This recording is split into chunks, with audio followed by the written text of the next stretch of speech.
বৃষ্টিতে বিপাকে মেজবিল রাসমেলা কমিটি, মাঠে জল, প্রতিমা শুকনো হচ্ছে গ্যাস দিয়ে। এবারই প্রথম মেজবিল রাসমেলা মাঠেই প্রতিমা তৈরি হচ্ছে, আর সেটা করতে গিয়েই এখন বিপাকে পড়লেন মেলা কমিটি ও মৃৎশিল্পীরা।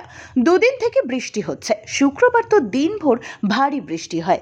এখানে রাস সহ প্রদর্শনীর মোট 42টি প্রতিমা তৈরি হবে, কিন্তু বৃষ্টির জন্য প্রতিমা এখন শুকোতে পারছেন না শিল্পীরা। এদিন অনেক প্রতিমা ভিজেও যায়, পরে বাধ্য হয়ে প্লাস্টিকের ছাউনিতে প্রতিমার কাজ চলে।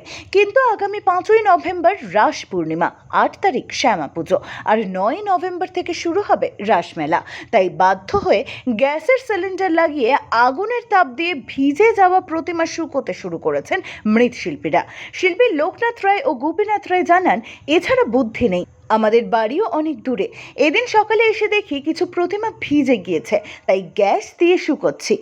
এদিকে মেলায় সার্কাস ও নাগরদোলাও চলে এসেছে, কিন্তু এদিনের বৃষ্টিতে মাঠে হাঁটু সমান জল জমে যায়। সার্কাস ও নাগরদোলার সব সরঞ্জাম জলে পড়ে আছে, শ্রমিকরা কাজ করতে পারছেন না। মেলা কমিটির যুগ্ম সম্পাদক বাপি রায় জানান, হঠাৎ এরকম হবে তা জানা ছিল না, আর মহাসড়কের কারণেই মাঠের জল বের হতে পারছে না, তাই প্রতিমা শুকনো নিয়ে চিন্তায় আছি সবাই। তবে শনিবারের মধ্যে আবহাওয়া ঠিক হলে সঠিকভাবেই মেলা হবে।